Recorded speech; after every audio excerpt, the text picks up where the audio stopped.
Assalamu alaikum. Welcome back to the Islamic History Podcast, where we are still discussing the first 100 years of Islam after the Prophet's death, that is Prophet Muhammad sallallahu alaihi wasallam. Today's episode will continue our focus on the early expansion of the Islamic Caliphate into Syria and the Levant. We will also go into some detail about the makeup of the Muslim army, as well as the transition from Abu Bakr to Omar ibn al-Khattab. Show notes for this episode are available at islamiclearningmaterials.com/Syria. Go there for links to all of the relevant articles that you will hear in this podcast. And with that, let's go ahead and get into the show. Here we go with the Islamic History Podcast, Season 2, Episode 4.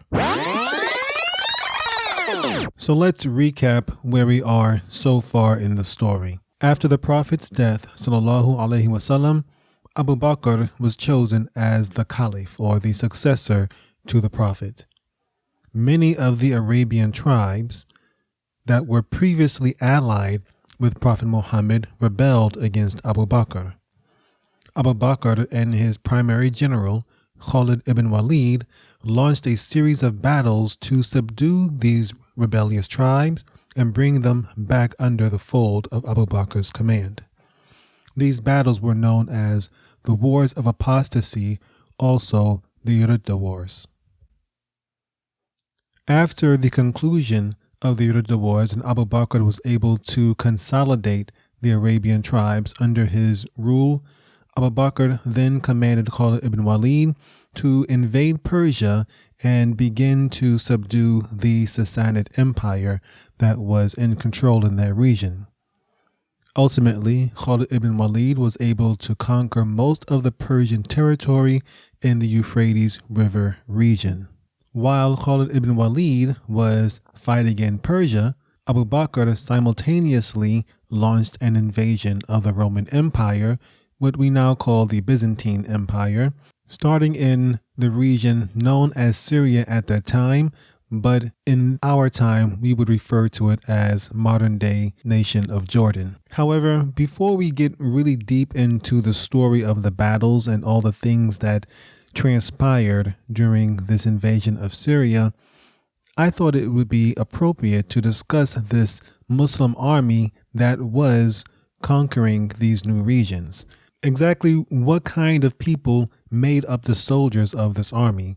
What kind of clothes did they wear? What kind of weapons did they use? How did they fight? Let's discuss the army a little bit more before we get into the actual fighting and the conquest of Syria. Truthfully, the Muslim army was little more than an organized mob. And this is not to put down or disrespect the men and women who partook in these battles. This is just to help you understand that this was not a conventional army that you are used to today. This was more like a very organized mob. Allow me to explain a little bit. There were no uniforms.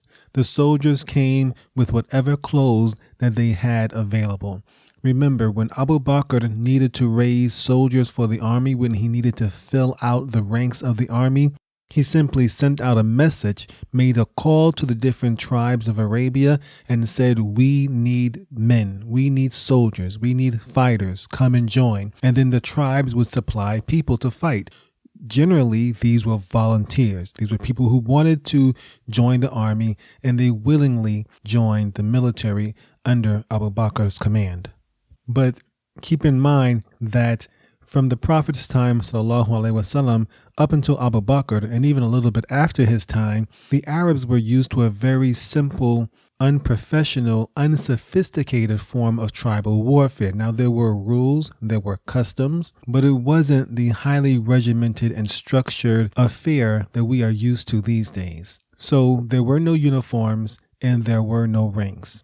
Now, there were commanders within the army, of course, Khalid ibn Walid in Persia, and initially Abu Ubaidah ibn al-Jarrah in Syria.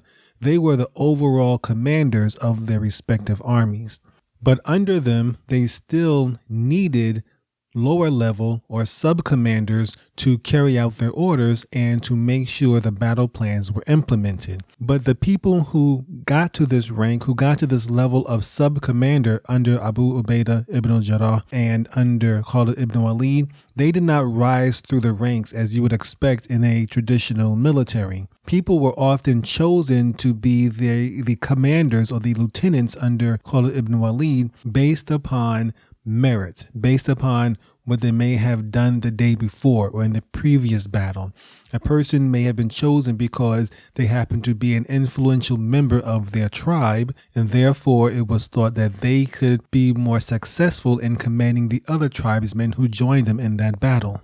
And just as quickly as someone could be chosen to be the commander of a specific group of soldiers under Khalid ibn Walid or under Abu Ubaidah, they could also just as easily be removed because they had no official rank. They were simply picked out of the crowd based upon their bravery or based upon their position within their tribe. And if they proved to be incompetent or unsuccessful or just not good soldiers, they would be removed and someone else would be placed in their command. The weapons they used were also very crude. They pretty much brought whatever weapons they had on them. There were no standard issue swords or shields or anything like that. Individual soldiers who joined the military from their tribes, they brought whatever they had at home. And so some people had good weapons and some had not so good weapons. They generally used the weapons that you would expect from that period of time, lots of swords, javelins, spears, some decent shields, often made out of wicker, some metal or leather. And they also had armor of sorts, not real armor that we may think of like medieval knights or anything like that, but they often had simple leather armor, tough animal skin to help cushion some of the blows that they might receive, but it would have been rare for anyone to have true armor. Khalid ibn Walid himself, he was known to have chainmail, which is like interlocking chains of metal. He was known to have that, and there were probably other soldiers who had similar things. Chainmail could definitely have been obtained before they actually joined the military, but these soldiers would only be able to upgrade their weapons and their armor after a victory or after a battle. So when the Muslims did defeat one of their enemies, the individual soldiers would very often strip the dead soldiers from the opposite side of their weapons, their swords and their shields and their armor. And so over time, their weapons did improve. And that may explain why over time the Muslims just got better and better and began to steamroll over their enemy. In the beginning, when they first started fighting, first against the Murtadin during the wars of apostasy, and then against the Persians, they were just using crude and rudimentary weapons, whatever they had available. But they were still winning even with that. Once they got the experience and then they were able to take good weapons from their dead enemies, they still had the same skills, the same fervor, the same battle plans, and now they had the experience and now they had upgraded weapons. And so you can see how as the battles progressed, as the Muslims pushed deeper and deeper into Persia and Syria, they just became nearly unstoppable. Now, one of the biggest problems that armies have to deal with is supply chain. It is just not easy to feed and clothe and care for thousands of soldiers on extended trips, miles and miles, maybe even hundreds of miles away from home. It is just not easy to do that. Different militaries of different periods of history and different regions of the world, they figured out different ways to handle this problem. If you listen to some of our previous episodes when we spoke about the British invasion of Afghanistan, we spoke about how the British Army, even during the 1800s, how they would travel with so many camp followers behind them, so many people who would provide different services for the British soldiers. That's something that many militaries had to do. They had to carry hundreds, maybe even thousands of civilians to provide food and other necessary things for the soldiers who were doing the fighting. And while that may be a solution, it is not the best solution because not only do the soldiers have to keep themselves alive, they also have to protect these defenseless civilians that they depend on. Another option that different armies have used over time to combat this problem of supplies was to simply live off of the land. When they conquered a region, they would just confiscate the agriculture and the animals and the goods from that area and live off of it. And they will stock up and then move on to the next land. And then once they conquer that one, do the same thing. The Muslims of this time, however, they didn't really have to worry about either one of those options. Now, definitely, many of the soldiers, even in the Muslim army, they traveled with civilians. Many of them traveled with their wives and their children and their servants. But it was nothing like the huge chain of civilians that traveled along with militaries of the early 1800s or during the Roman era or anything like that. Nothing compared to that. And as far as living off the land was concerned, yes, when they got to certain regions, they could live off of the land. But much of the area that we're speaking about in these episodes was mostly desert. There just wasn't too much living off of the land that could be done. It just wasn't possible. But fortunately, the Arabs and the Muslims of this time didn't really have to worry about maintaining a large supply chain. They didn't have to maintain a base of headquarters. They were able to go far distances and conquer huge swaths of land far away from home because the Arabs had something unique that many other people of that time just did not have. They were used to living off of very little. Whereas most people need a varied diet to get by, the Arabs at that time, they were used to living off of simply dates and water. So if the only food supplies you have to carry with you is some dates and water, and you have your camel to provide milk for you, then you're set. You can travel long distances. And that's what the Arabs did for so long. Remember, maybe you don't remember, but we have mentioned this before. Meccan society were mostly merchants. They would travel long distances with nothing but some dates and some water and their camel. If you have those things and you know what you're doing and you're used to living off of just dates and water, you can do a whole lot. And that's a major reason why the Muslims of this time were so successful. They were able to travel far from Medina, far from Arabia, and continue conquering and move on from there without having to either ravage the land to keep their military fed and supplied, nor do they have to maintain this huge supply chain going all the way back to Medina to keep food coming back. So this is why they were able to push so far and do so well in such a short period of time. Also, Khalid ibn Walid didn't have to have a base of operations. Khalid ibn Walid wasn't your typical general sitting somewhere in a fortified castle making that his new headquarters. The headquarters traveled with him. He was the headquarters. Another tactical advantage that the Muslims had was that they often, as best as they could, tried to fight close to the desert. Unless they were attacking a large city, the Muslims would often fight with their backs to the desert. That way, in case things went sideways, they could always just pull back and retreat into the desert.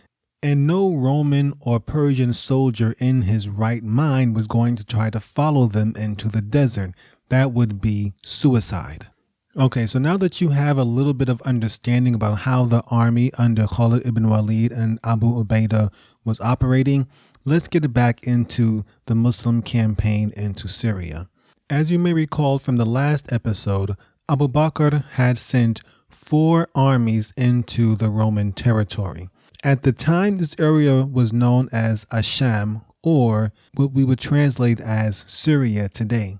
However, this should not be confused with the modern nation state of Syria. A more appropriate name would be the Levant. This would include parts of modern-day Saudi Arabia, modern-day Syria, modern-day Jordan, modern-day Lebanon, as well as some parts of modern-day Turkey, Palestine, the State of Israel. It would include that entire region. Abu Bakr sent 4 armies into this area, and they began to conquer several small towns, small settlements, no big cities at first. As mentioned, Abu Ubaidah ibn al-Jarrah, he was the overall commander of these 4 armies in Syria. And though Abu Ubaidah was a pious person, he was, as we mentioned, perhaps the 9th person to accept Islam under Prophet Muhammad sallallahu alaihi wasallam. From a spiritual point of view, he had a very high rank among the Muslims. However, he was not the brave, sometimes reckless individual that would just throw caution to the wind,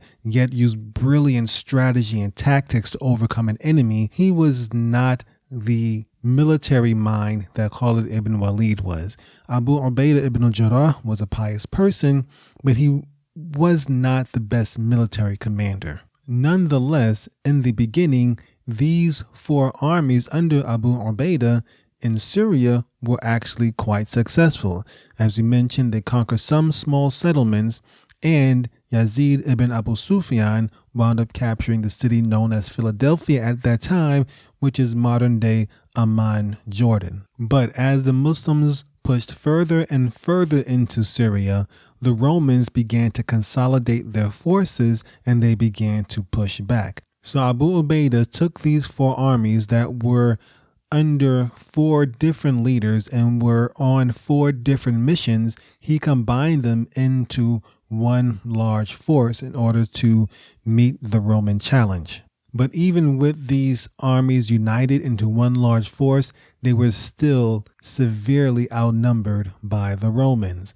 Keep in mind, the situation in Syria was vastly different from the situation that Khalid ibn Walid was facing in Persia. Much of Khalid ibn Walid's success could be attributed to the dysfunction of the Persian ruling family. While Khalid ibn Walid was facing a government that was barely able to hold it together, Abu Ubaidah ibn al-Jarrah over in Syria, he was facing a Roman Empire, the Byzantine Empire, that was consolidated, that was united, and they had a functional government under an emperor that they respected and obeyed. So the Roman response to the Muslim invasion was much more organized, much more thought out, much better planned, and even much more effective than the Persian response. They still wound up with the same result. They did wind up losing, but they were nowhere near the pushovers that the Persians were. So it wasn't too long before Abu Ubaidah realized that his forces were outnumbered and he was going to need some reinforcements if they were going to be successful in this campaign. So Abu Ubaidah sent word back to Medina asking Abu Bakr to send him some reinforcements. When Abu Bakr received the message from Abu Ubaidah, he then sent word to Khalid ibn Walid, who was just wrapping up his campaign in Persia, to leave off the Persian campaign and take some soldiers with him and assist Abu Ubaidah ibn al-Jarrah over in Syria. So Khalid ibn Walid took 10,000 of his experienced and veteran soldiers and left Persia, which is really modern-day Iraq, and made his way towards Syria, a journey of over 500 miles through treacherous desert. And the story of how he got through this desert is nothing short of amazing. It is just incredible that Khalid ibn Walid was able to cross this desert with 10,000 men. As I mentioned in the last episode, Khalid ibn Walid's true genius was his speed of implementation, how fast he was. He could move like lightning in relative terms. While the enemy was still trying to figure out what was going on, he had hit them 5 or 6 times and was moving on to the next battle. Khalid ibn Walid was fast. And combined with his ability to move men over large distances in a short period of time, he was also extremely brave and very determined. So when Khalid ibn Walid made his mind up to do something, there was very, very little that could stop him, especially when it came to the battlefield. When Khalid ibn Walid received the command from Abu Bakr to assist Abu Ubaidah in Syria, He knew he had to find some way to get across that desert. So he went in search of a village or a settlement or some people who lived in the area and knew the desert pretty well. He finally found one and asked one of the men there for advice on how he could get across the desert. This is what the man told him. He needed to get 30 camels and keep them thirsty for about 7 days. Once they were sufficiently thirsty, they were to be allowed to drink, the camels that is. When the camels had drunk as much as they could, they were then supposed to travel with the camels along with their horses and all the soldiers and 10,000 men through the desert. And every time they encamped, they were going to slaughter 10 of the camels and take the water out from the camel's belly. Once the water had cooled down, they would give the water to the horses and the men would eat the meat.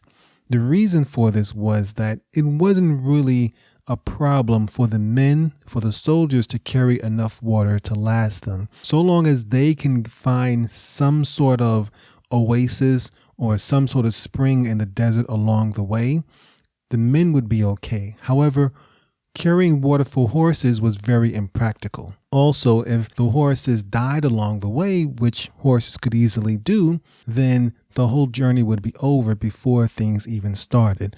So while water was definitely important for the soldiers themselves, it was even more important for the horses. And that is why they had to make sure they carried enough water within the bellies of the camels for the horses. The plan with the camels only got Khalid and his army through the first 2 stages of the journey. Eventually, they ran out of camels to kill, and they still had several hundred miles to travel before reaching Abu Ubaidah and the others in Syria.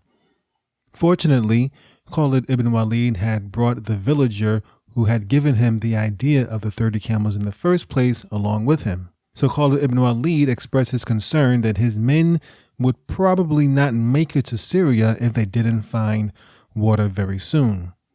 The villager told them to keep traveling and let him know when they reached a certain part of the journey.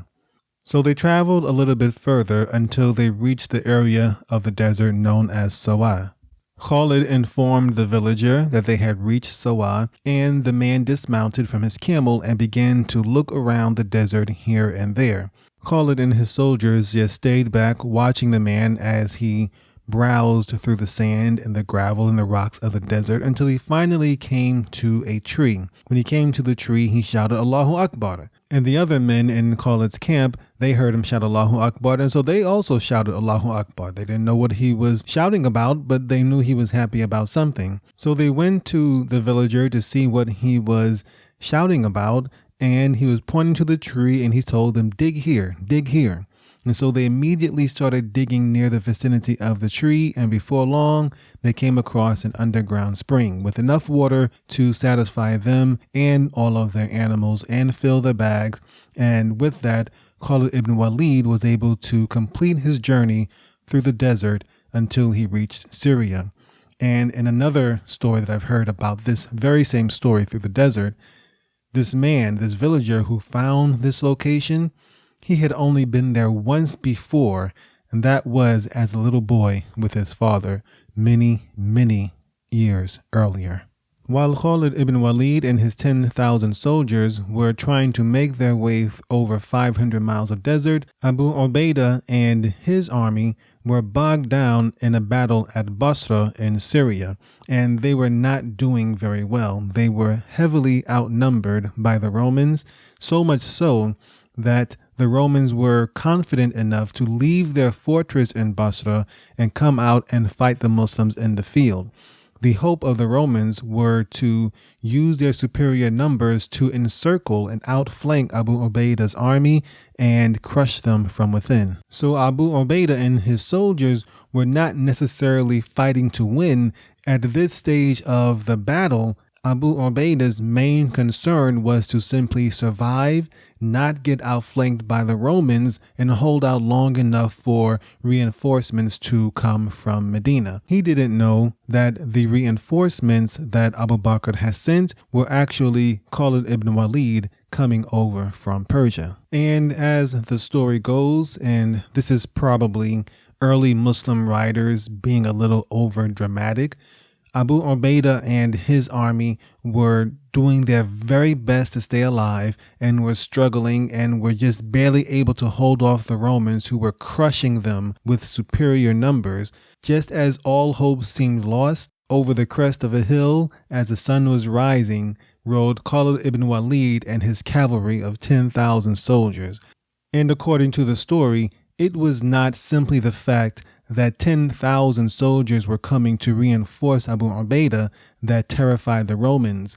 It was not even the fact that these soldiers were coming out of nowhere and had seemingly appeared mysteriously out of the desert. The main thing that terrified the Romans was when they learned the leader of this cavalry was none other than Khalid ibn Walid, Sayfullah, the sword of Allah, the man who had crushed the Persians. When the Romans heard this, they turned tail, left the battlefield, and ran back into their fortress. Once again, some of this is perhaps a little over-dramatized by early Muslim writers, but nonetheless, it is interesting to hear about. Well, Khalid ibn Walid and his 10,000 soldiers, they joined Abu Ubaidah and his army, and together they made a force of about 20,000 soldiers. Khalid ibn Walid assumed command over the entire Syria operation, and Abu Ubaidah became his second in command. Khalid ibn Walid then instructed the soldiers to lay siege to the fortresses of Basra, and within a few days they surrendered, and Basra was the first major victory for the Muslims in Syria. Okay, now just so you can have some sort of mental map about how the plan of attack from Khalid ibn Walid was formulated, keep in mind, if you understand your Middle East geography a little bit, you would know that where Abu Ubaidah and his forces were in Syria is more or less towards the western part of the Middle East Peninsula, just above Arabia, not too far from the Mediterranean Sea. Whereas Khalid ibn Walid, while he was in Persia, they were towards the east, towards what we now call Iraq and Iran. When Khalid ibn Walid made the journey across the desert, he was traveling from east to west. So now he was in the western part of the region, and his intention was to continue the battle west towards the Mediterranean Sea, but then turn north and head towards Damascus, which was the major Roman city in the Levant in Syria.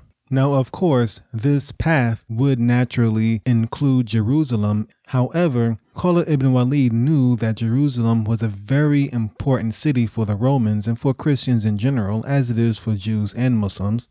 But at this point of time, it was under the control of the Roman Christian Empire. And he knew that due to its spiritual and political importance, the Romans would have garrisoned that city heavily with large numbers of soldiers, and it would have been a very difficult task to wrest it from their hands. And so Khalid ibn Walid, he made a point not to attack Jerusalem just yet. He wanted to leave Jerusalem alone, go after Damascus, get that city, and then come back and handle Jerusalem later.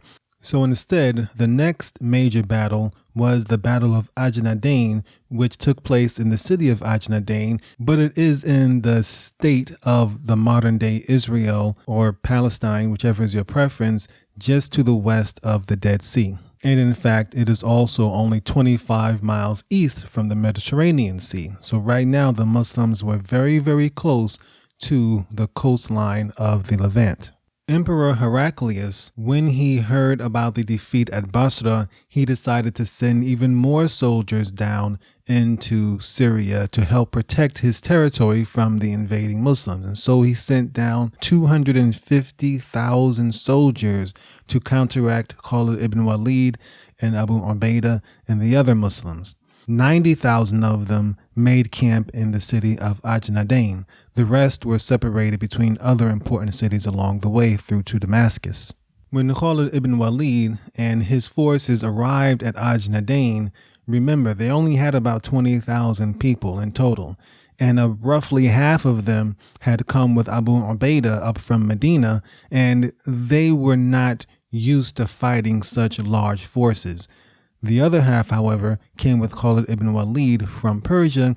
They were veterans of the battles in Persia, and they were used to being outnumbered on the battlefield. However, for those that came with Abu Ubaidah, this was new to them. They had never seen such a large force of enemies facing against them. 90,000 soldiers versus just 20,000 on their side. But this wasn't Basra.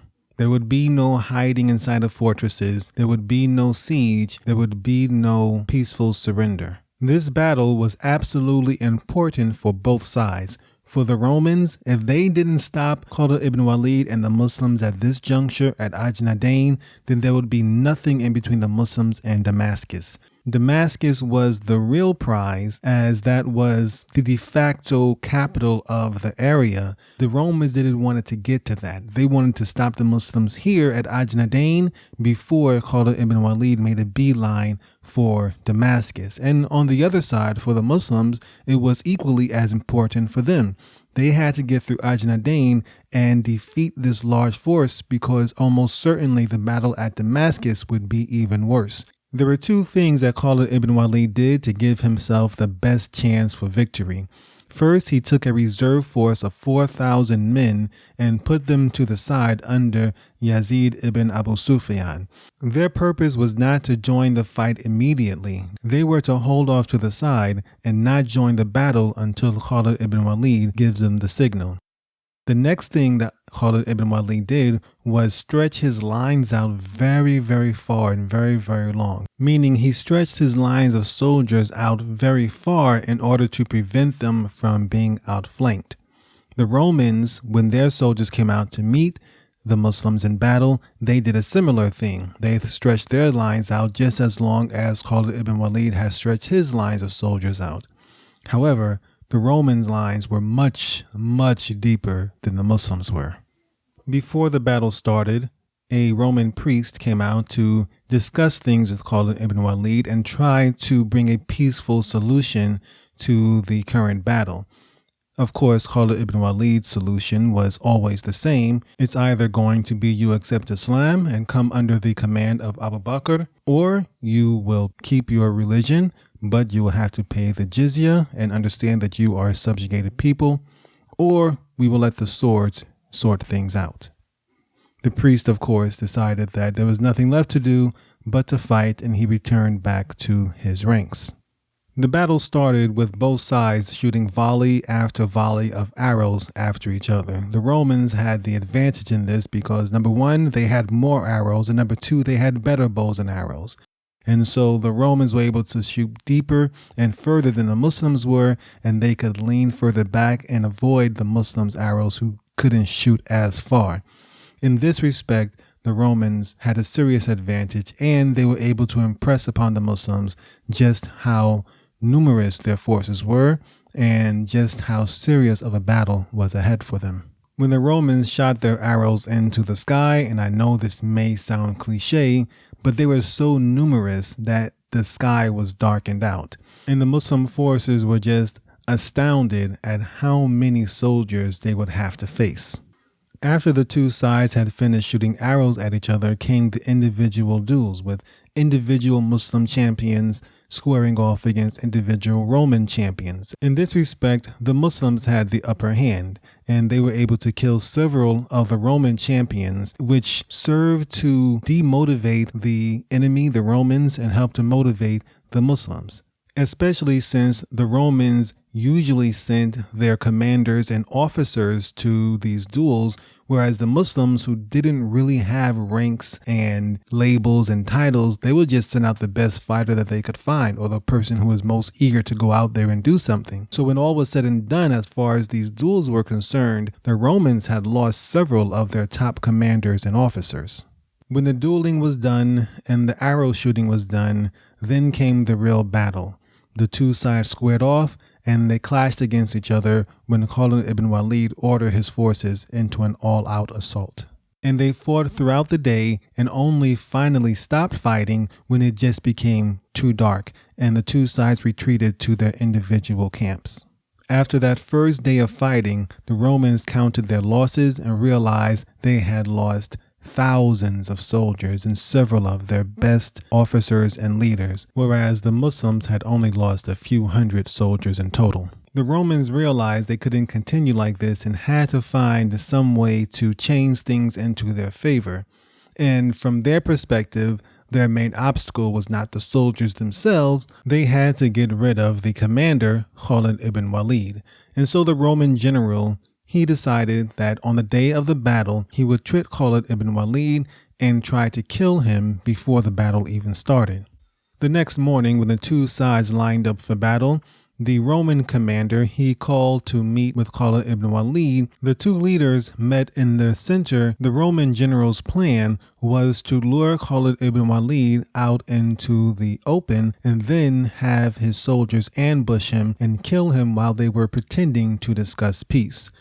What the Romans did not know is that Khalid ibn Walid had found out about that plan and had actually killed the Roman ambushers before things had gotten started. And the Roman general did not know that his plan was completely torn to pieces. So while the Roman general was talking peace with Khalid ibn Walid, Khalid was just playing along until at the last moment, Khalid ibn Walid let the general know that he knew about the plan and immediately attacked the general. The general was a great fighter himself. However, ultimately Khalid ibn Walid killed him, and this was a severe moral blow to the Romans.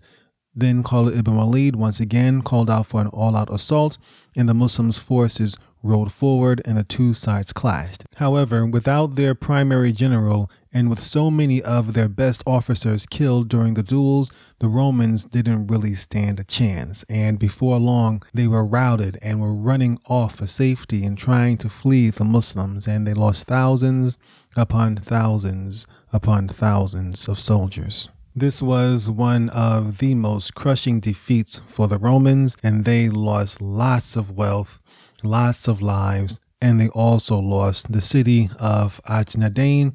And now there was nothing standing between Khalid ibn Walid and his main goal, the city of Damascus. After taking a few days to rest up and to put in place the jizya system in Ajnadayn, Khalid ibn Walid got his forces together and they turned towards Damascus and made the long march towards the crowning jewel of the Byzantine Empire. Now, there were a couple of smaller battles between Khalid ibn Walid and the Romans on the way to Damascus, but Khalid ibn Walid easily won both of them, and they did not stop his progress whatsoever. Before we actually discuss the Battle of Damascus, let's talk about the city of Damascus in and of itself. It is one of the oldest continuously inhabited cities in the world.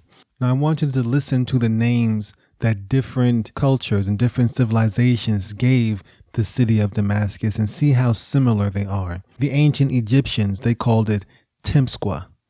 The Akkadians call it Damascus.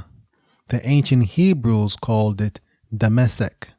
In Arabic, it is called Damashki. All of these names are referring to this one great city. The word that we use, Damascus, is actually more or less related to the Greek word for the same city. Alexander the Great conquered Damascus in 323 BC, and the great Roman general Pompey, he conquered it about 250 years later. When the Roman Empire split into two halves, and if you don't remember that story, please refer to the last episode. But when the Roman Empire split into two halves, Syria, Damascus, and the entire Levant, for that matter, became part of the Eastern Roman Empire, what we now call the Byzantine Empire. Outside of the city of Jerusalem, Damascus was the most important Roman city in the Levant. Here's what the book Sword of Allah had to say about Damascus. Damascus was known as the paradise of Syria, a glittering metropolis which contained everything that makes a city great and famous. It had wealth, culture, temples, and troops. It had history. The main part of the city was enclosed by a massive wall 11 meters high, but outside the battlements lay some suburbs which were not protected. The fortified city was a mile long and half a mile wide and was entered by 6 gates. The East Gate, the Gate of Thomas, the Jabiya Gate, the Gate of Pharides, the Kizan Gate, and the Small Gate. What this book is basically saying is that Damascus was a very important city, it was very wealthy, and it was very well protected. Now the Romans knew that Khalid ibn Walid was on his way to Damascus, but they were not really prepared for a battle. They definitely were not prepared for a siege. Damascus had a large population for the time, well over 100,000 people, and it was going to take weeks to stockpile food and materials for a long siege that was expected. And we mentioned earlier how Heraclius had sent down 250,000 soldiers into the Levant to counter Khalid ibn Walid, but the vast majority of them, 90,000, went to Ajnadayn and to Jerusalem. They did not know that Khalid ibn Walid had no intention of attacking Jerusalem just yet. They were really hoping that the forces in Ajnadayn and Jerusalem would keep Khalid ibn Walid tied down long enough for them to properly fortify and stockpile Damascus. There were two things they weren't expecting. The Romans were not expecting for Khalid ibn Walid to deal with Ajnadayn in barely 2 days, and they weren't expecting him to bypass Jerusalem, and that put a wrench into their plans. So while Jerusalem was well protected, Damascus was waiting for more soldiers to arrive. And of course, in addition to soldiers, they still had regular civilians, regular people who had to eat and had to live throughout a long siege. And Damascus just wasn't prepared for that. And the reason the Romans weren't really prepared was their own arrogance. They really did not take the Muslims as a serious threat until the Battle of Ajnadayn, when they saw how quickly the Muslims were able to defeat their forces at Ajnadayn. That's when the Romans knew, okay, these guys mean business. They were the most powerful nation in the world at that time. They did not expect for Khalid ibn Walid to deal such a severe blow to them. Keep in mind, the Romans and the Persians had been battling and quarreling and haggling back and forth for centuries. And just 15 years prior to these events, the Romans had actually defeated the Persians, and in fact that battle is discussed briefly in the Quran in Surah Ar-Rum. Furthermore, since the Persian government was in such disarray, the Romans were pretty secure in the fact that they were safe from any external threats. They really didn't take the Arabs and the Muslims as a serious threat until they lost Ajnadayn. Then they realized that this was a serious threat. Certainly, had they taken the Muslims more seriously, they would have taken much better precautions and they would have been much more sincere in their preparations for a battle and a siege at Damascus. As it was, the city of Damascus had a large population, a very small surplus of food, and only about 15,000 soldiers. The governor of Damascus was a man named Thomas, who also happened to be the emperor's brother-in-law. Thomas was determined to put up as good of a fight as he could, even though he knew he was at a serious disadvantage. So he sent out a few thousand of his soldiers to try to delay the Muslims and hold them off, keep them at a good distance away from the city. This advanced Roman force engaged with the Muslims about 12 miles outside the city.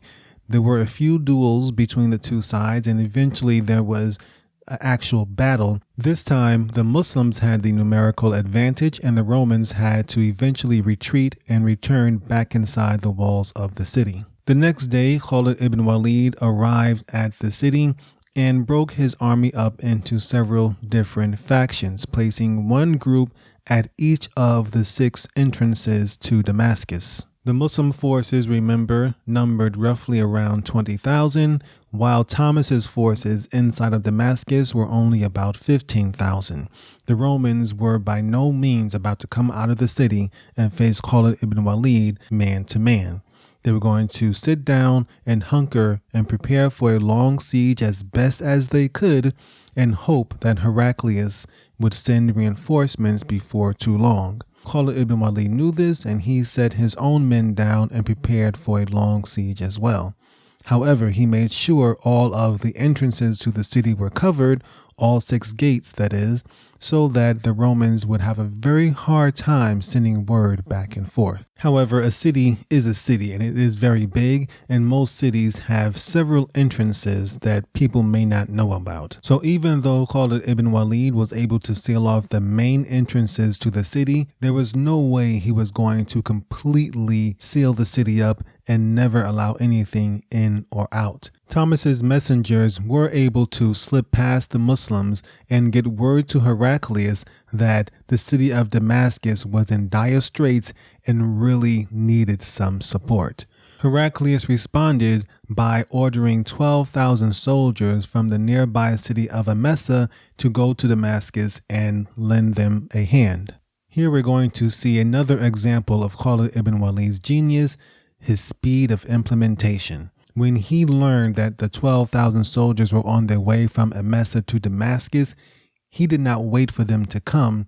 He decided to meet them halfway, and this shows how fast Khalid ibn Walid could move when he was determined to do something. He left roughly 4,000 soldiers at Damascus to give the illusion that the siege was still in place. Then he took the rest of his soldiers, traveled up the road to meet those coming from Emesa, met them in battle, engaged them, defeated them, sent them packing, then turned back to Damascus and went back to the siege. Whatever hopes the city of Damascus had, whatever hopes Thomas had that Heraclius would send reinforcements, were dashed with that. That right there shows Khalid ibn Walid's genius in battle. The siege continued to drag on as days turned into weeks, and the people within Damascus were starting to get worried. Rations were running low, nerves were starting to get frayed. The people began to question Thomas's rule, and some of them even talked to him about surrendering to Khalid ibn Walid and saying, hey, paying jizya to one guy is the same thing as paying taxes to another guy. We heard these Muslims are pretty fair once they conquer somebody. How about you sue for peace and try to get this siege over and done with? Thomas, however, would have none of it, and he continued to hold out, hoping that some miracle would happen and save him and his city from conquest. As far as any help coming from Heraclius, that would take far too long. He had already tried to send some help with the 12,000 soldiers from Emesa, and that had ended in disaster. It would take him such a long time to build up another force or to get supplies down through there, and who was to say that even if he was able to build that force, that they would be able to get through Khalid ibn Walid's defenses anyway. The last time they tried it, things didn't go so well, and there was no guarantee that things would be any better the next time. Meanwhile, Thomas was trying everything he could to break the Muslim siege short of just giving up and asking for peace. Several times, Thomas tried to break through the Muslim defenses by rushing at the weaker portions of the Muslim forces, but each time the Romans were repulsed and had to rush back into the city. And in one of these battles, Thomas had actually lost one of his eyes. From the Muslim side, however, even though these attacks from Thomas weren't successful, they did succeed in thinning out the Muslim forces. The Muslims still lost several soldiers during these attacks. They were usually done by surprise, and the Romans were fighting out of pure desperation, so their attacks were much more wild and vicious than they would have been in a real battle, in a coordinated and structured battle. So in this case, the Muslims actually were suffering some losses from Thomas's attacks. But Thomas could not keep this up forever. He did not have the manpower to do this at all 6 gates, and even if he was able to break through one of the gates, what then? The most he could hope for was perhaps to make a break for it and get to Emesa and maybe try to gather more forces. He was really in a no-win situation. On the other side, the Muslims, especially Khalid ibn Walid, was getting impatient and frustrated by this long siege. He was tired of losing so many forces from Thomas's random attacks. Even though they weren't seriously hindering the Muslims, he was losing soldiers in a pointless siege. Furthermore, he was concerned that Heraclius would eventually send more troops down there to reinforce Damascus, in which case he would have another problem on his hands. So Khalid ibn Walid also wanted the siege to be over as quickly as possible, but he wanted it to go in his favor. Finally, Khalid ibn Walid caught a break. A disgruntled Roman civilian within Damascus met with Khalid ibn Walid and gave him some crucial information. He informed Khalid ibn Walid of an upcoming holiday in which most of the men in Damascus would participate and in which most of them would get drunk, including the soldiers. This would give Khalid ibn Walid and his men the best opportunity to scale the walls and attack Damascus while most of the soldiers were inebriated. On the night of the celebration, Khalid ibn Walid and several hundred of his soldiers scaled the walls of Damascus and immediately attacked the few soldiers who were not participating in the festivities. Now, to understand what happens next, you kind of have to keep in mind that this was a huge city, surrounded by walls, but still a big city. Just like in any city, things may happen in one part of the city that would be unknown to people living in another part of the city. Different parts of the city could be miles apart. And so when Khalid ibn Walid scaled the walls and attacked Damascus from within, Abu Ubaidah was at the head of another Muslim force at another part of the city many miles away. In what may have been one of his few mistakes, Khalid ibn Walid didn't have time to coordinate his attack with Abu Ubaidah. So when Khalid ibn Walid and his forces on one side of the city scaled the walls and entered Damascus, Abu Ubaidah was on the other side of the city, unaware of what was going on. However, Prince Thomas inside the city, he did know what was going on, and he heard immediately when the Muslims began to attack the city. Throughout this long siege, Prince Thomas had gathered intelligence about the different Muslim commanders and officers, and he knew that Abu Ubaidah was less of a military guy and more of a religious guy than Khalid ibn Walid. Prince Thomas knew that if there was any hope, if there was any chance of him getting out of this situation alive, it would come through Abu Ubaidah, the pious companion, the ninth person to accept Islam, and not through Khalid ibn Walid, the ferocious general who had conquered a good portion of Syria and Persia in less than a year. So Prince Thomas immediately sent word to Abu Ubaidah asking him for peace, and they would agree to accept the jizya and no longer fight. Abu Ubaidah had no idea that Khalid ibn Walid had already entered the city and was well on his way to conquering things. And once they start conquering stuff, time for peace talks are over. So Abu Ubaidah agreed to meet with Prince Thomas, and they met in the center of the city. They concluded a peace agreement just as Khalid ibn Walid and his soldiers came bursting into the capital after fighting their way through the entire city and was just getting ready to start killing everyone in sight. So you can imagine the surprise when Khalid ibn Walid rushes into the primary capital building of Damascus and comes face to face with Abu Ubaidah shaking hands with Prince Thomas. The two leaders were looking at each other like, what is going on here? Abu Ubaidah says, we just concluded a peace agreement. They've agreed to pay the jizya. Khalid ibn Walid is like, jizya my foot. I just conquered half the city. These people are slaves and their property is mine. We've conquered the city. For a second there, for more than a second actually, there was a serious tension. You can kind of imagine these two really popular leaders staring at each other and wondering who would actually take precedence here. The one who was the ninth person to accept Islam, or the military genius who was the one actually in charge. The thing is, from Abu Ubaidah's perspective, he was offered an opportunity to conclude this thing peacefully, and once he had given Prince Thomas his word, the Muslims can't go back on their word. So even though Khalid ibn Walid was in full battle mode, he had to very reluctantly, and I do mean reluctantly, accept Abu Ubaidah's peace agreement. So the people of Damascus were spared and their wealth was saved, and they agreed to pay the Muslims the jizya, and Damascus became part of the Muslim Empire. Prince Thomas and his family were ordered to leave Damascus, and all of his soldiers as well, and Khalid ibn Walid made Yazid ibn Abu Sufyan the governor of Damascus. When Yazid died, his younger brother Muawiyah would become governor of Damascus and all of Syria. Muawiyah would also go on to become the fifth Caliph of the Muslim world, and he would move the Muslim capital from Medina to Damascus, which would become the seat of the Umayyad dynasty for over a century.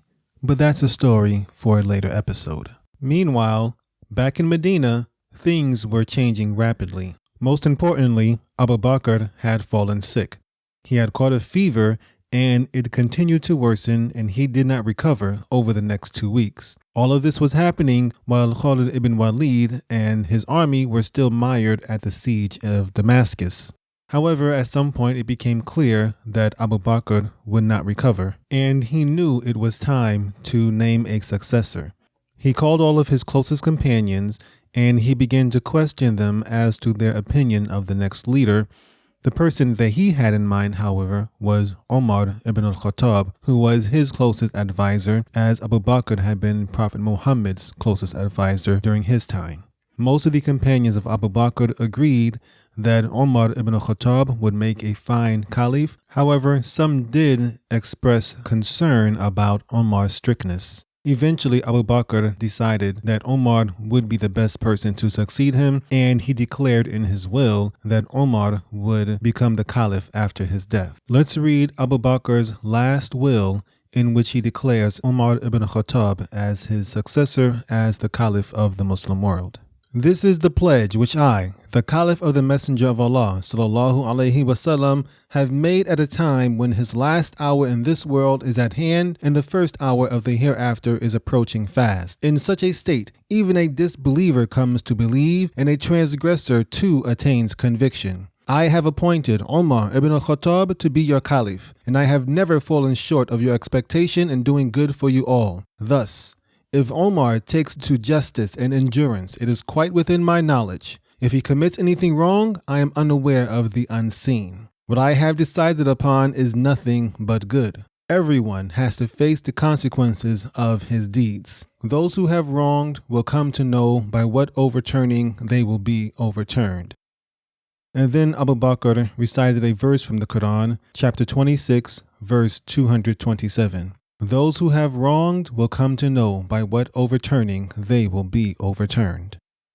And with that, Omar ibn al-Khattab was named as the successor of Abu Bakr, who was the successor of Prophet Muhammad sallallahu alaihi wasallam. Abu Bakr died after having been caliph for roughly 2.5 years. In that time, he was able to set the growing Muslim empire on a strong foothold and, most importantly, keep it together when it was on the verge of falling apart. This is most exemplary in his dealing with the wars of apostasy and putting down that rebellion, and then further exemplified in the expansion of the Muslim borders deep into Persian and Syrian territory.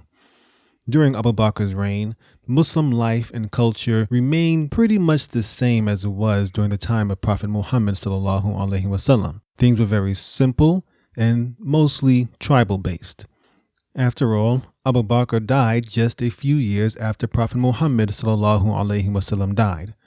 However, under the Caliphate of Omar ibn al-Khattab, things would change dramatically within the Muslim world. It would become a much more mature empire. After Abu Bakr died and Omar became the Caliph, one of the first things he did was perhaps the most shocking thing he did. He removed the general of the Muslim armies, the quote-unquote sword of Allah, from his post. He removed Khalid ibn Walid from the head of the Muslim armies. This command for Khalid ibn Walid to step down as general actually came during the siege of Damascus. However, By the time Khalid ibn Walid received the message from Omar informing him that he had to step down, the Muslims were already well into the siege, and Khalid ibn Walid was concerned that him turning over power to Abu Ubaidah would cause disunion and problems within the ranks. So he kept it secret for a few days until the siege was over, and then he informed Abu Ubaidah ibn al-Jarrah of Caliph Omar's decision. Now, there are probably many ideas and speculations regarding what drove Omar to remove Khalid ibn Walid from his post. The most popular and orthodox Muslim view is that there were no hard feelings between Omar and Khalid ibn Walid. They had their disagreements, but Omar did not do this based on spite. Muslim scholars who follow this view, they would say that at this point in time, the Muslim community had developed beyond their tribal basis. They were now becoming much more mature. They were dealing with a true bureaucracy, and they needed to develop professional armies, not the ragtag organized mobs that I described earlier. The Muslim empire was expanding and bringing in all of these new cultures and traditions into their fold. They needed a leader, a general who was not just a fighter and a bruiser like Khalid ibn Walid was. They needed a leader, a general who could bring them success not just through the sword, but also through diplomacy. That's the primary idea regarding the dismissal of Khalid ibn Walid. And there are also those within that same orthodox school of thought who say that Omar dismissed Khalid ibn Walid because too many people were giving Khalid the credit for their victories rather than giving the credit to Allah subhanahu wa ta'ala. And Omar wanted to show the Muslims that they would be victorious with or without Khalid so long as Allah subhanahu wa ta'ala decreed victory for them. The other idea, the opposing thought regarding Khalid ibn Walid's dismissal by Omar ibn al-Khattab, was that there was animosity between them. There are some stories that cite animosity and friction between Omar ibn al-Khattab and Khalid ibn Walid going back several years. And of course, we have seen in previous discussions during this series of battles by Khalid ibn Walid how Omar was very upset regarding some of the actions that Khalid ibn Walid did, both during the wars of apostasy as well as the war in Persia and then going on into Syria. So there was already a lot of reservations in Omar's mind regarding Khalid ibn Walid. Whether there was friction going back several years all the way to their childhood, as some literature suggests, that may or may not be true, but certainly I do believe that Omar had some problems or some hesitancy regarding the leadership of Khalid ibn Walid, and he wanted someone who would take the Muslim world in a different direction militarily. Whatever the case, certainly when people heard about Omar's decision, there was a lot of disapproval. Not everyone was in unanimous agreement with Omar's decision to remove Khalid ibn Walid. But I have to at least give this much of my own opinion, that while I do agree and I do believe that Omar had problems with Khalid's leadership, otherwise he would not have dismissed him, I don't think it was just done purely out of spite, simply out of dislike for Khalid ibn Walid. I believe that there was good reason for Omar doing this. I think he really just did want a more diplomatic general rather than someone who was just going to slice everyone to pieces. And he also wanted to show people that the Muslims could win without Khalid ibn Walid. But at the same time, he may have also, and I do strongly believe this, that he definitely did disagree with some of the moves, some of the actions that Khalid had taken in the past. So Omar removed Khalid ibn Walid as general of the Muslim armies and appointed Abu Ubaidah ibn al-Jarrah as the general of the Muslim armies in Syria instead. And he encouraged his soldiers to continue the fight in Syria. However, by now the Muslims had probably stretched themselves too thin. As we mentioned earlier, definitely the Arabs were very good at maintaining campaigns far away from home. They were able to survive and be very effective without a supply chain, without a headquarters, but even that has its limitations. At this point in time, they were just stretched too far from Medina. It took too long for messages to go back and forth. Remember, they had to do everything by horse and camel back then. They were just stretched too thin, and it was time to roll things back a little bit and get some good footing underground. Furthermore, on the other side of the line, the Romans and the Persians were beginning to overcome their initial shock. Now, they were caught by surprise by how rapidly the Muslims were able to conquer so much of their territory, but eventually the Romans and the Persians got over that, and they began to consolidate their efforts and prepare for a counterstrike against the Muslims and attempt to reconquer some of their lost territory. In Persia, for instance, some of those cities that Khalid had captured earlier began to revolt against Muslim rule. At the same time that this was happening, the Persian government itself, the Sassanid dynasty, the Sassanid family, they were a little more settled. The bloodletting and the infighting within the family had finally ceased. No one had tried to kill the emperor, and they realized that if they did not work together, the Muslims were going to conquer everything that they had. So they put aside their differences for the time being and began to focus their efforts on trying to remove the Muslims, the Arabs, from their land. And with that, the Persians began to send out armies to retake some of that land that they had lost during Khalid's campaign in Persia. And in fact, actually, they were successful to a certain extent. During this period of time, when the Persians tried to reconquer much of their land, the Muslims actually lost territory and had to fall back a little bit as the Persians began to get themselves together. Additionally, the Persians and the Romans realized they had a common enemy in the Muslims, and they began to synchronize and coordinate their attacks at the same time in order to keep the Muslims fighting on two fronts at once. The Persians sent out an all-out assault on the Muslims at a pivotal battle called the Battle of the Bridge, which was near the Euphrates River. In this battle, the Persians used elephants, and they were actually victorious. Neither the Arabs nor their horses nor their camels were used to fighting around elephants, and the Muslims suffered heavy casualties, and even their commander was killed, and they lost a lot of territory in this battle.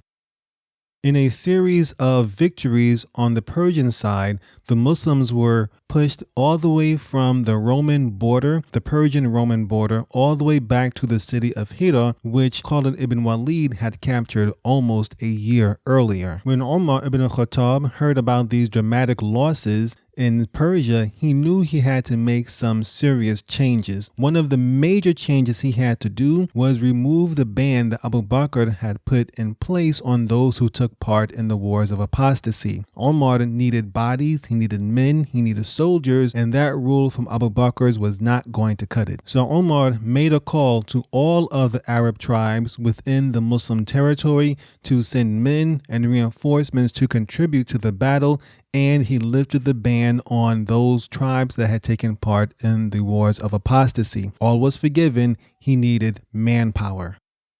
Omar also took another important step and made one of the most prominent companions still alive at this time, a man named Sa'ad ibn Abi Waqqas, as the primary Muslim general in Iraq, that is Persia. We mentioned how Abu Ubaidah was perhaps the 9th person to accept Islam. Well, Sa'ad ibn Abi Waqqas was perhaps the 4th or 5th person to accept Islam. It all depends on where you place Ali's acceptance of Islam. Some put Ali's acceptance before Abu Bakr, some put it after. But regardless, Sa'ad ibn Abi Waqqas was once again one of the major companions of Prophet Muhammad sallallahu alaihi wasallam. He accepted Islam at 13, and once again he was among the first 5 people to accept Islam. That is amazing. He is of course one of the 10 companions promised paradise, which you can hear more about by clicking on the link in the show notes at islamiclearningmaterials.com/Syria. So Sa'ad ibn Abi Waqqas, he departed Medina with a force of about 5,000 soldiers. 300 of them were companions of Prophet Muhammad sallallahu alaihi wasallam, and many of them were veterans of some of the major battles during the Prophet's life, including the Battle of Badr. So Omar was pulling out all the stops. He was bringing out the heavy hitters, removing all bans, saying we're going to go at this with everything we've got. Some of the prominent people who were part of Sa'ad ibn Abi Waqqas' army were companions such as Talha, Zubair, and Salman al-Farisi, Salman the Persian. So as we mentioned earlier, Omar ibn Khattab did kind of want the military to go in a slightly different direction than it had under Khalid ibn Walid. So rather than just rush out into Persia and immediately start fighting, Sa'ad ibn Abi Waqqas actually did sit down with the Persian leadership and try to negotiate some sort of deal. However, the terms of that deal were pretty much the same. Either the Persians convert to Islam and then all is well and good, or they pay the jizya and become subjugated people, or they're going to let the sword sort things out. It may sound kind of blunt, but those pretty much were the terms that the Muslims put forth to the Persian Empire. They had beaten them before, and the Muslims knew they could beat them again so long as they were determined in what they were going to do. They negotiated for roughly 3 months while the Persian general, his name was Rustam, while he tried to delay things out, hoping that the Persian government would be able to get their military together and give him enough forces where he could strike at the Muslims decisively. But in the end, none of that really mattered, because from Sa'ad ibn Abi Waqqas' point of view, the terms were always the same. The Persians would come by and say, we'll give you this and we'll give you that. But every time they was just shot down by Sa'ad ibn Abi Waqqas' continuous and steadfast demands. Since Sa'ad ibn Abi Waqqas wouldn't budge, it ultimately led to the two sides meeting in battle once again.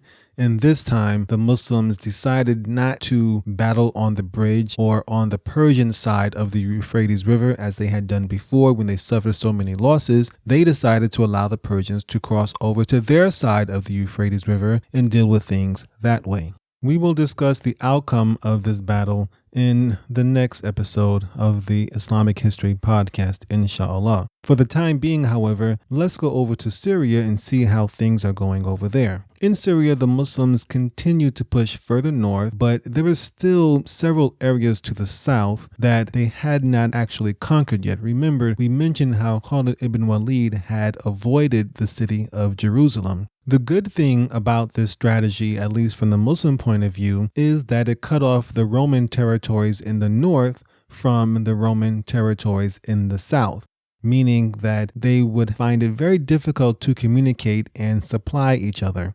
The difficult part, however, as far as the Muslim perspective is concerned, is that now the Muslim armies had to fight on two fronts. They not only had to fight the Romans in the north, they also had to fight those Romans still surviving, still fighting in the south. With the Muslim army spread so thin in this way, Heraclius realized that he had a golden opportunity to strike at the Muslims and hopefully, from his perspective at least, push them out of his land for good.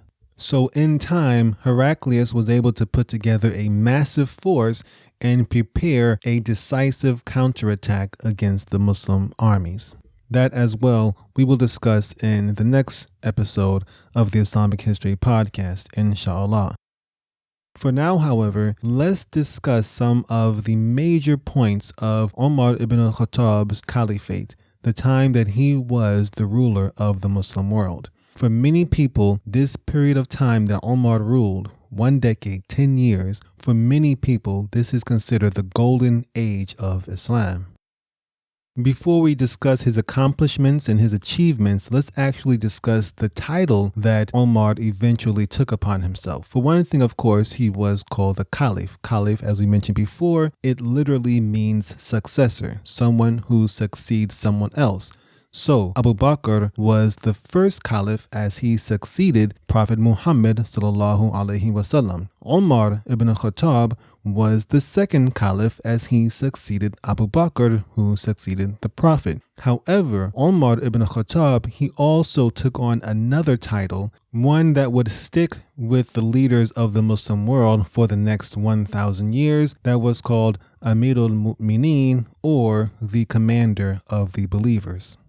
All subsequent caliphs and rulers of the Muslim world would adopt the same title. Under Omar's rule, the Muslim empire began to behave a lot more like a traditional state. However, Islam also flourished during this time. It's not like the state became more state-like and Islam became less prevalent. In fact, Islam flourished, whereas the Muslim empire became more professional, modern, and mature. As we will see in the upcoming episodes, the Muslim conquest did continue further into Syria and Persia, and the wealth from those two respective regions just flowed into Medina, making the Muslim empire quite wealthy. Omar realized that having these large additions come into the Muslim world, that he had a responsibility to deal with them in a fair and just manner. So he decided to divide them up into various segments in order to make them easier to govern. So by the time he died, 10 years later, there were 8 different provinces or states or mini kingdoms within the Muslim empire. Another thing that I've noticed while reading stories of this time is that the use of barter, as we mentioned earlier in the last episode during the time of Abu Bakr, it became much less prevalent during the time of Omar ibn al-Khattab. The Muslim empire was just growing well into a mature nation, and barter was just not going to cut it anymore. Most of the stories that I hear, that I've read during this period of time, they almost always include some form of currency, either silver or gold coins. The judicial system under Omar ibn al-Khattab also progressed further. There were already judges during the time of Abu Bakr, and Omar continued this practice, but he made it much more systematized and organized. One of the most wise things he did was separate the judges from the executive department, basically himself. So one of the most amazing things about his caliphate is because the judges were completely independent from the Caliph or the executive branch, which is Omar ibn al-Khattab, he found himself brought before the judges on several occasions. There were many people who, even though Omar ibn al-Khattab was the Caliph and he had this massive army at his command, there were people who still found reason to bring him before a judge. And because the judges were independent, they did not have any problem calling Omar to answer against the charges brought against him. And sometimes he lost those cases. Compare that to today's world. How often will you see a leader of a nation anywhere, Muslim or otherwise, being brought before a judge unless it's by force, where that leader was overthrown and then he's brought before a tribunal? That never happens unless there's been a coup. These same judges, Omar made sure that they were paid large salaries in order that they would not be suspect to bribery. And in another example of Omar's fairness, justice, and righteousness, non-Muslims living within the Muslim territory, and there were quite a few, they were not judged by Islamic law. Instead, they were judged according to their faith, and their leaders, the leaders of those non-Muslim communities, they were responsible for administering justice.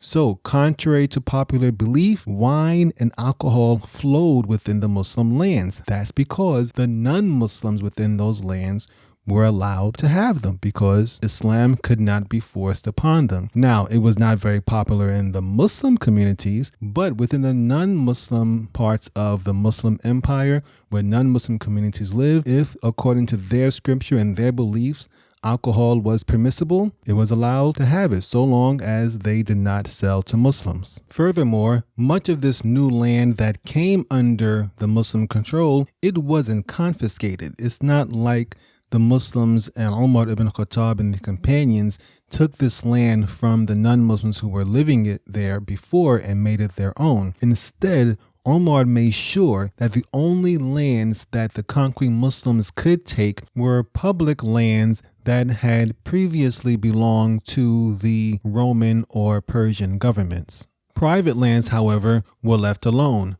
Churches, synagogues, religious temples were also left alone. Now, Muslims who moved into these new areas, they were allowed to buy the land from non-Muslim landholders if they wanted to, but they couldn't just go in there and seize it. In actuality, some of these policies angered some of the soldiers fighting in the Muslim armies because they conquered all of this land and they were used to the conquered land and spoils of war being divided up among both the state as well as the soldiers. So during the time of Khalid ibn Walid, there were many soldiers who claimed huge tracts of land. These were acres and acres of land that they had conquered during the time of Khalid ibn Walid. However, Omar confiscated these lands from the Muslim soldiers and gave them away to people who needed them. And if he found out that these lands were taken from non-Muslims who had lived there before, then he would actually make sure that they were returned to those non-Muslims that it previously belonged to. And speaking of the division of the spoils of war, the Muslim army became more of a professional standing army. So there was no more of the old-fashioned, even though it is mentioned in the Quran, there was no more of the old-fashioned method of the soldiers getting 1/5 of the spoils of war. The soldiers received a stipend and a salary, and they were properly trained and outfitted. The ragtag mob that we had spoken of earlier was gone under the Caliph of Omar ibn al-Khattab. For all intents and purposes, this did not seem to hinder their success at all.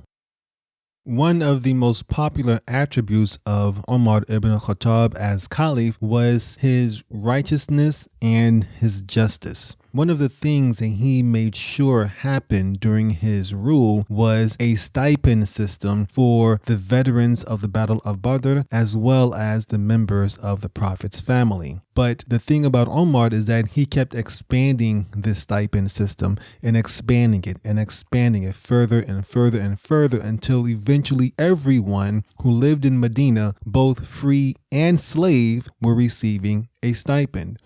Once again, money and wealth was just flowing into Medina, and there was more than enough money for everybody, and Omar felt it was his responsibility to give it away, particularly to the residents of Medina. And speaking of money, we've mentioned the jizya several times in these episodes, but we should know that under Omar ibn al-Khattab, those non-Muslims who were too poor to pay the jizya, they were exempt from it. And of course, there are many stories of Omar walking through the streets of Medina at night, kind of undercover, trying to see and trying to know firsthand how the people who lived under his rule were faring. He would walk through the streets listening for stories of oppression, of poverty, of suffering, and hoping that there was some way that he could alleviate matters for those people. There are so many stories of him walking through the streets of Medina, coming upon a person or a family who was suffering for whatever reason, either through poverty or some form of injustice, and Omar would immediately take action. These people would complain to Omar about their suffering, not knowing who he was. They didn't know that he was the Caliph, that he was Amir al-Mu'mineen. But when he found these things out, he immediately tried to rectify them. He took it as his responsibility to make sure that those who lived under his rule did not suffer any form of oppression whatsoever, even if it was unintentional from himself. In addition to these various social improvements that Omar made, he also contributed to the development of the Islamic religion in and of itself. Two things in particular that Omar ibn al-Khattab is responsible for are Salatul Tarawih as well as the Islamic calendar. Now, Salatul Tarawih, you know that is the night prayer that is made during the month of Ramadan after Salatul Isha and before Salatul Fajr. This prayer existed before the time of Omar ibn al-Khattab. It existed even during the time of Prophet Muhammad ﷺ, but during the Prophet's life, it was only prayed in congregation a few times.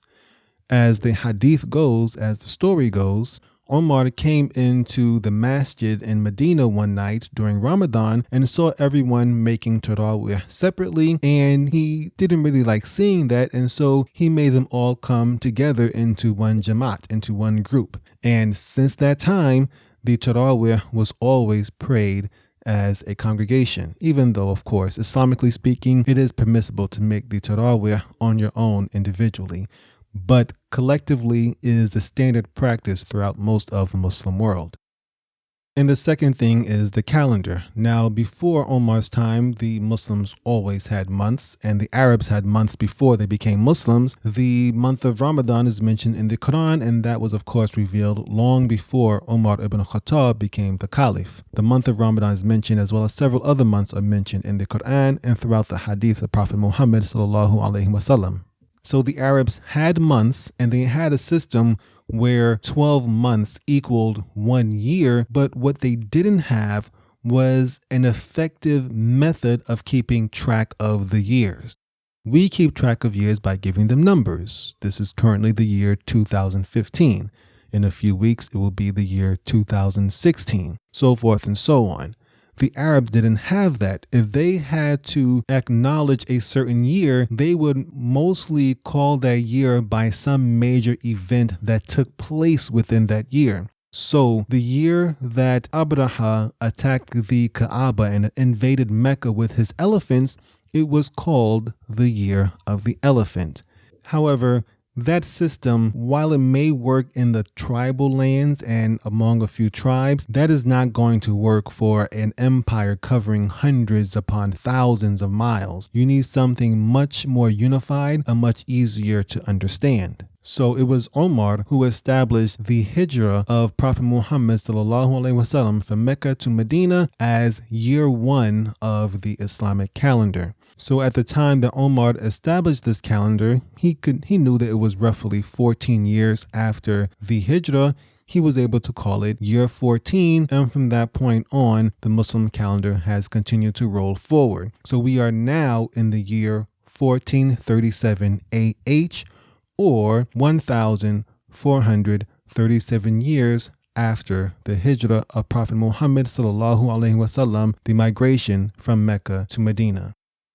Finally, under Omar's rule, one of the most important things that happened was the complete conquest of the ancient Sassanid Empire, the Persian Empire, as well as the removal of the Roman Empire from the Arabian Peninsula completely, which we will continue in the next episode of the Islamic History Podcast. Alhamdulillah, I hope you found that beneficial. We are going to continue with the story in the next episode of the Islamic History Podcast. But for now, let's talk some business as far as this podcast and this episode is concerned. First of all, so far we've been going a lot slower than what I expected to. Well, not a lot slower. I would say maybe a little bit slower than what I expected. Now, I know you might be one of those people who prefer that I would spend much more time on the individuals and the characters within the story, particularly famous people like Omar and Khalid ibn Walid. And truthfully, I wouldn't mind doing that myself. However, the reality is I have a self-imposed schedule for this podcast. So we're going to have to start speeding things up a bit. So even though Omar's Caliphate, his reign as ruler of the Muslim world, lasted for roughly a decade, we won't be spending much time on the details of his caliphate. What you got in this episode so far is pretty much the extent of what you're going to get. We're going to go back into the conquest and discuss how the Muslims were able to conquer the rest of Persia and the rest of Syria, but we're not going to really get into the nitty-gritty details of Omar's caliphate. There's just not enough time. My plan is to cover these first 100 years of Islamic history after the Prophet's death in roughly 14 episodes. Here we are on the 4th episode, and I've only gone through about 4 years right now. So we got to speed things up a bit. Yeah, all that has happened so far since the first episode of the 2nd season of the Islamic History Podcast, all of that has only taken place over the first 4 years after Prophet Muhammad's death. So I have to get through another 96 years in roughly 10 episodes. And then I still got to start preparing for the next season of this podcast, in which we will focus on the history of the Nation of Islam, the African American quasi-militant, quasi-Islamic group in North America. Now, we mentioned last week how my work schedule was kind of making this whole thing sort of difficult. Because 40 hours a week is 40 hours a week. It's rough to fit a couple of hours. It takes several hours actually to do this podcast. I'll say maybe about 5 to 10 hours to do the podcast. It's hard to find the time to squeeze that in. So there is a good thing about having my job, that even though it keeps me from being consistent, at least as consistent as I would like with this podcast, the good thing is that I no longer have to do these podcasts for money. There was a time not too long ago when I was actually hoping to make and trying actually to make a full income from this podcast. That is no longer the case. The downside about trying to make a living from this podcast, or perhaps any creative endeavor, is that you're inclined to do things for money because you got to make that next paycheck. You got to make that money, you got to pay those bills. And so I was inclined and I was pressured to do things that I hoped or felt would bring in more revenue, rather than doing those things that I just felt passionate and really wanted to do. Now that I do have a steady job, even though, once again, it does hold me back from being consistent with the podcast, I am able to do projects and do topics that I truly, truly enjoy. And I'm also able to plan ahead in ways that money is not really a concern. I will plan ahead based on what I think will be enjoyable for me as a host of a podcast. And if I enjoy it, doing it, I truly believe that you will find that more interesting in the long run, inshallah. That being said, you may have noticed, if you've been a long time listener of this podcast, that I try to generate income through something called the Islamic Learning Materials Club, which is like a private membership where you pay for monthly access to it and get exclusive content. Islamic Learning Materials Club still exists, but I don't really push it as a primary generator of income, which is why you don't hear the commercials any longer. But it still exists, and I still do hope to make some decent money from this podcast, from this endeavor. But once again, it's not my primary goal any longer. It's not such a mandatory or absolutely necessary thing. If I do, alhamdulillah. If I don't, alhamdulillah also. With that being said, however, I will be including more exclusive content just for members of the club, which, by the way, the membership is fairly inexpensive, just $1 for the first month and $7 every month after that. And there's already quite a bit of exclusive content as far as khutbahs and videos and some classes I've done before, but I will admit it hasn't been updated in quite a while, but the information is there. Inshallah, my plan is, and I am currently preparing for it, is to put a series on the Soviet-Afghan War of the late 1970s, early 1980s as exclusive content for members only on that club. So it's not ready yet. I'll let you know, inshallah. But if you want to get a head start on some of the other great stuff we have on the Islamic Learning Materials Club, I strongly encourage you and hope that you would go ahead and join and become a part of it. And inshallah, when the podcast on the Soviet-Afghan War is available, you will be privy to that as well. Think about that, inshallah, if you want to. That's one way to support, of course, is financially by joining the Islamic Learning Materials Club. Another way is much less intrusive, is simply to subscribe on iTunes. Last podcast episode, I encouraged everyone to subscribe as much as possible. And when you did that, when so many people subscribed, this podcast was number 17. Number 17 out of all the thousands of Islamic podcasts. This podcast was number 17 on Islamic podcasts in iTunes. That's pretty remarkable. I have never been that high. This podcast has never ranked that high before. And first and foremost, I thank Allah subhanahu wa ta'ala, but I also thank you, listeners, who subscribed and helped to push us up like that. And that's gone down because, I haven't put out a podcast in a couple of weeks, and so things have gone down. But I'm certain that, inshallah, for those of you who have not subscribed yet, if you can go ahead and go into iTunes and subscribe, whether you do it through your phone, through your iPad, or through your computer, somehow or another, try to subscribe to the Islamic History Podcast. Try to subscribe to this podcast. Number one, the most important reason is that don't worry about my rankings and all. You'll get the content on a regular basis. That's the most important thing. I mean, you subscribe to the podcast and it comes right to your phone, boom, just like that, or your PC or iPad, whatever it is you listen on. Another thing is that it does help to push the podcast up more and makes it more open and more available to more people. And one of the things, I'm going to have to get a little political here.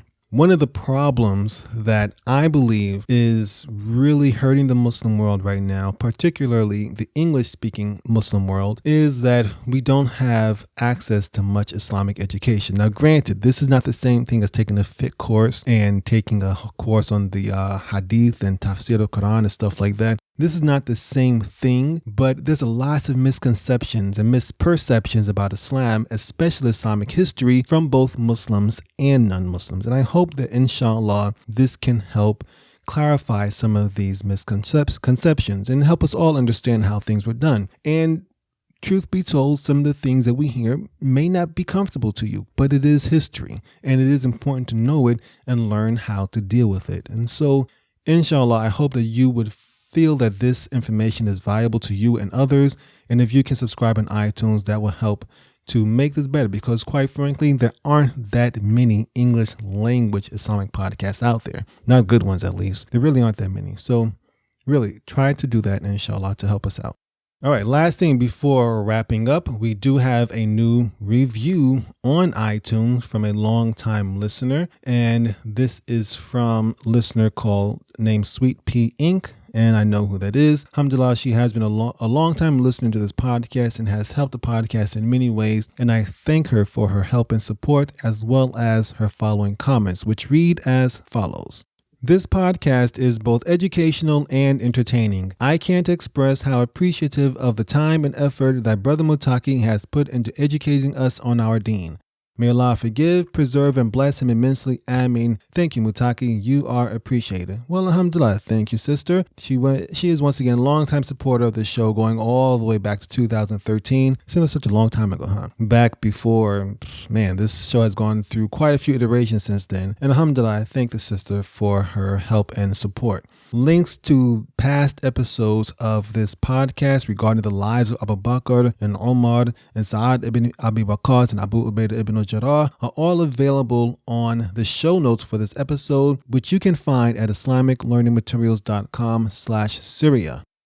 And speaking of Islamic education, when my kids were young, when they were just young little Ismails, they used to watch this very popular Muslim show called Adam's World, about a little Muslim puppet. And those videos often included lots of songs that would play consistently. So my kids would pop in the DVD or the videotape. This was several years ago. And they would play these shows of Adam's World. And these songs would just play over and over and over again until eventually they got stuck in my head. One of these songs that have remained stuck in my head for all of these years, and it reminds me of my family when we were much younger, my kids when they were much younger. It reminds me of how we are growing older and moving on with life. My kids, who were just very, very young back then, are now approaching the teenage years. My oldest son is now 15, and listening to these songs sometimes brings back memories and the ideas and the thoughts I had back when my kids were just very, very young. So we're going to ride up with one of my favorite songs from Adam's